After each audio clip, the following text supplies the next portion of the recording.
जैन साथियों, नरेंद्र मोदी जी के बहुत सारे जुमले आपने सुने होंगे।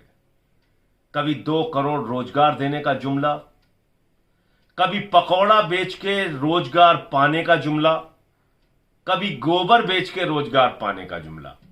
जी हां, गोबर बेच के रोजगार।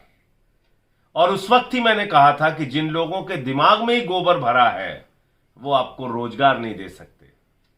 वो हमारे आपके दिमाग में भी सिर्फ और सिर्फ गोबर डाल सकते हैं।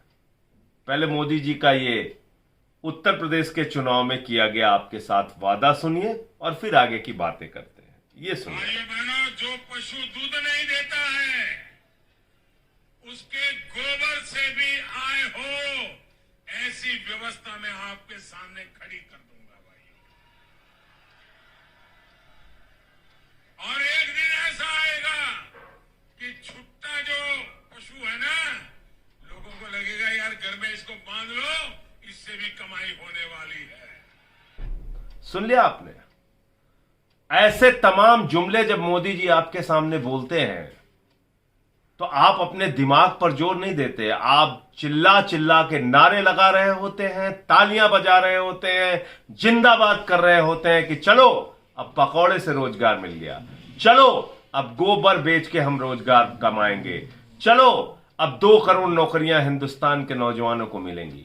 ऐसे तमाम जुमलों के वक्त या जुमले सुनते वक्त आप अपने दिमाग से बिल्कुल नहीं सोचते, बल्कि नारे लगाने लगते हैं, जिंदाबाद करने लगते हैं, लाइनों में लग के वोट देने लगते हैं। और कई नौजवान तो यहां तक कहते हैं भीख मांग लेंगे लेकिन वोट मोदी जी को ही देंगे। लेकिन मोदी जी ने आपके साथ क्या किया? एक बहुत बड़ा विश्वासघात किया।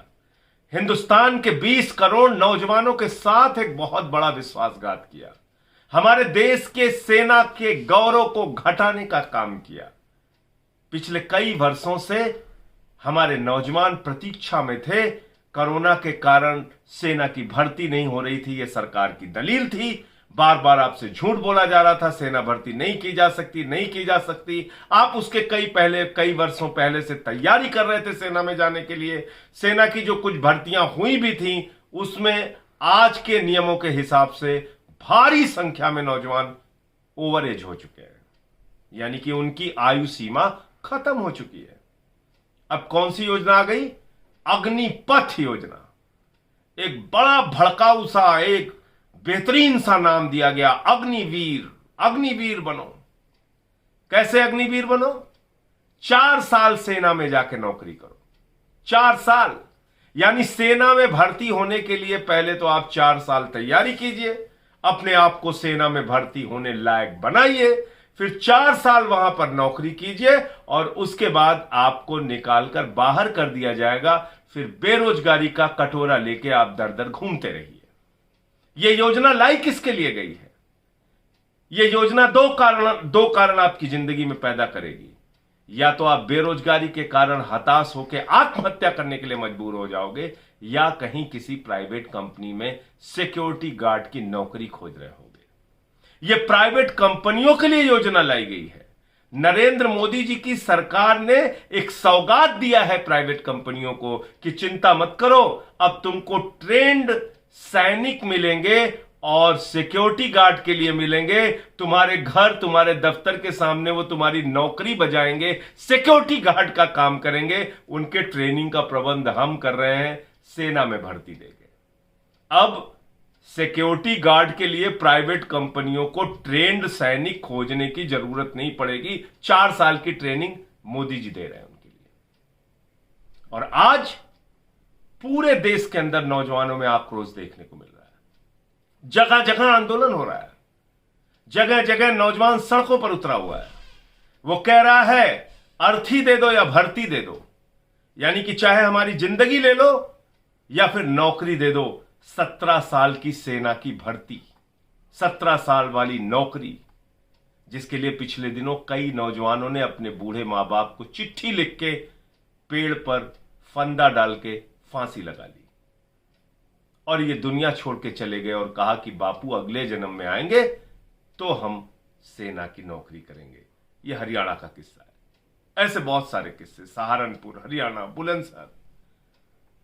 मैं आप नौजवान साथियों से यह कहना चाहता हूं, अपने बारे में सोचिए, अपने भविष्य के बारे में सोचिए। ये गोबर योजना लाने वाले लोग, ये पकौड़ा योजना लाने वाले लोग, ये 2 करोड़ नौकरियां देने का जुमला बोलने वाले लोग, ये आपके भविष्य के साथ खिलवाड़ कर सकते हैं, ये आपको नौकरियां नहीं दे सकते।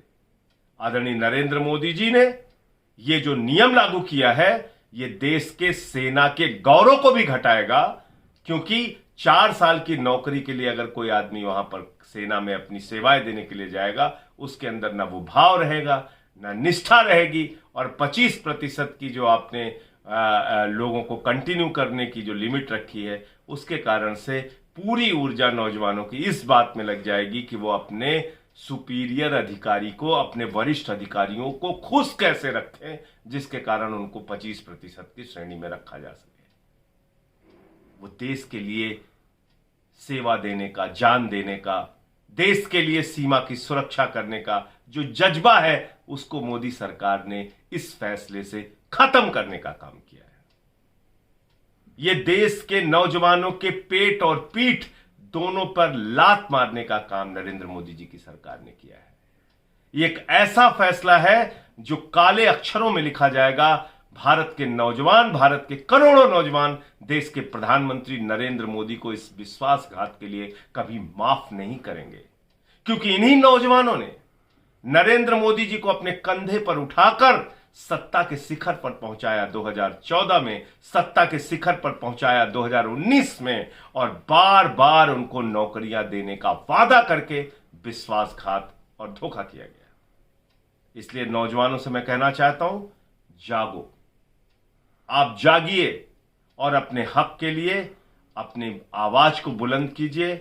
और मैं सिर्फ ये कहना चाहता हूं कि आज इस लोकतंत्र के अंदर हमारे पास लोकतांत्रिक ढंग से अपनी बात को कहने का अधिकार है, लोकतांत्रिक ढंग से अपनी आवाज को बुलंद करने, अपनी आवाज को उठाने का अधिकार है। उन अधिकारों का इस्तेमाल कीजिए, आपको आपका हक मिलेगा, क्योंकि किसान जो 1 साल तक सड़कों पर बैठा रहा, उसके सामने सरकार को झुकना पड़ा। मजदूर जब अपने आंदोलन के लिए, एक लंबी लड़ाई के लिए घर से निकलता है, सरकार को उसके आगे झुकना पड़ता है। मुझे पूरी उम्मीद है नौजवानों के आगे भी इस देश की सरकार को झुकना पड़ेगा, और ये एक जो युवा विरोधी फैसला सरकार ने लिया है, करोड़ों नौजवानों को धोखा देने का काम जो किया है, 4 साल की भर्ती और उसके बाद उनको बाहर का रास्ता दिखाने का जो फैसला लिया है, ये फैसला वापस होना चाहिए। संसद का सत्र जैसे ही आरंभ होगा, ये मुद्दा देश के सदन में पूरी मजबूती के साथ आम आदमी पार्टी उठाएगी। अरविंद केजरीवाल जी ने आपके समर्थन में अपनी आवाज उठाई है, हम सब आपके साथ हैं। जय हिंद, इंकलाब जिंदाबाद।